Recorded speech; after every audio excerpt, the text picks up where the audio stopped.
Big Ferment a été créé en septembre 2011. Votre stratégie est fondée sur un concept de cuisine très qualitative, tout en jouant sur la carte très décalée également. D'ailleurs, votre devise, c'est tout simplement arrêter de manger des burgers, manger plutôt des hamburgers. Si vous deviez qualifier votre concept en quelques mots, qu'est-ce que vous diriez? Aujourd'hui, le succès de Big Fernand, c'est la qualité des produits, la rapidité d'exécution et la qualité d'accueil. Ça, c'est les trois choses dans l'ADN de Big Fernand. Voilà. Et aujourd'hui, notre meilleur ambassadeur, notre meilleur outil de communication, c'est le hamburger, c'est notre produit vedette. Nos fromages sont des fromages franco-français. Il n'y a pas de cheddar chez Big Fernand, c'est de la tome de Savoie lait cru, de la raclette lait cru. Et ces produits nous suivent partout, y compris à l'étranger. Donc voilà, ce n'est pas que du marketing. Nous, d'abord, c'est d'abord un positionnement qualitatif. Si on parle chiffres, vous allez peut-être nous rectifier, mais Big Ferment, c'est 12 millions de chiffre d'affaires prévisionnel. Je ne rectifie pas, c'est le chiffre d'affaires au 30 septembre de cette année.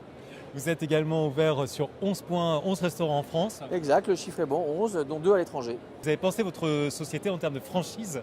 Il y a réellement en fait un cahier des charges.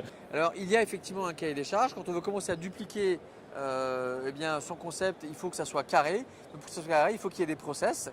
Donc voilà, on y a pensé, je dirais, naturellement. On a eu beaucoup de demandes pour pouvoir ouvrir en région et à l'international. Donc pour répondre à ces demandes, on a dû se structurer un petit peu, un siège plus conséquent et des outils. Il ne faut pas oublier que la franchise, c'est une transmission du savoir-faire. Donc voilà, et pour ça, il faut être légitime, il faut avoir donc du savoir-faire et savoir transmettre ces données.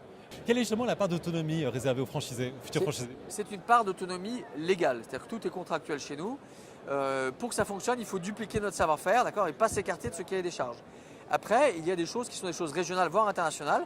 On a été amené à changer 2-3 petites choses, donc ils ont une petite marge de manœuvre dessus. On aime bien quand même que le concept soit bien réalisé déjà dans son ensemble. C'est déjà le début en fait. Vous avez créé une société de formation pour bien accueillir le client. Comment ça se passe? Nous en fait, on a de la formation vidéo, on a une petite école de formation à l'intérieur de la société pour former nos franchisés, nos équipes. Voilà, on a un manuel opératoire qui est conséquent, qui fait 380 pages. Voilà, l'idée c'est on donne un cadre et puis on aime bien que les gens s'expriment à l'intérieur de ce cadre. Alors justement, comment vous choisissez vos franchisés? Quel est le bon profil? Critère numéro 1, on cherche des gens sympas. Je redis, la sympathie est un accélérateur de business. On cherche des associés sympas, des fournisseurs sympas, des salariés sympas. Après, s'ils sont aussi professionnels, c'est bien, mais ça commence toujours par être sympa. Alors justement, le côté professionnel, c'est quoi? C'est le côté entrepreneur? Oui, on aime bien des gens effectivement qui sont capables de mouiller la chemise. Nous ne sommes que des petits restaurateurs. Pour tenir un restaurant, il faut être dans son bouclard.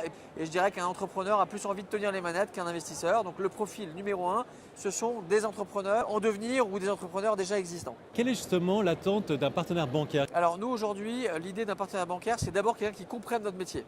Donc on privilégie d'abord le contact humain, au même titre que je vous ai dit que le critère numéro 1 pour travailler avec des franchisés, c'est la sympathie. Ça l'est aussi au niveau des banquiers. Voilà, on essaie de sortir un petit peu des sentiers battus. C'est vrai que des fois, il y a un côté un petit peu formaté. On a trouvé, nous, dans notre partenaire bancaire, des gens qui comprennent notre métier, qui sont des gens qui vont au contact du terrain. Vous savez, mon interlocuteur au CIC, je peux le dire, donc je travaille avec le CIC, mon interlocuteur au CIC, ce sont des gens qui connaissent jusqu'à la playlist chez Big Fernand, donc ils s'intéressent à ce qu'on fait et ça c'est très important. Aujourd'hui, Big Ferment, c'est également l'international. Vous avez ouvert à Hong Kong, à Londres. Quel est l'enjeu d'international pour vous? Nous, c'est de dupliquer notre savoir-faire à l'étranger. Souvent, on critique la France. La France peut aussi aider à vendre. Voilà, il ne faut pas oublier qu'on a les meilleurs fromages du monde, les meilleurs boulangers du monde, des très bonnes viandes. Ce savoir-faire français nous permet de nous ouvrir à l'international, d'aller dupliquer notre savoir-faire, voilà, d'aller chercher aussi de la croissance en dehors du territoire français. On a ouvert en Chine et à Hong Kong. On a ouvert à Londres, qui est un marché qui est quand même assez important. Donc voilà, l'idée, c'est de chercher des relais de croissance et d'aller faire rayonner notre marque à l'étranger. Quel est votre conseil à un futur franchisé? Eh bien, de choisir un concept fort, c'est-à-dire différenciant. Effectivement, d'avoir donc un bon relationnel avec son franchiseur. Donc c'est d'abord le côté humain qui va primer.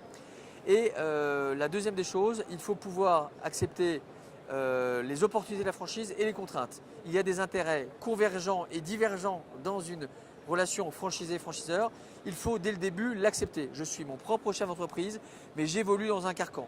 Celui qui ne s'est pas mis dans cet état d'esprit ne va pas fonctionner dans le domaine de la franchise.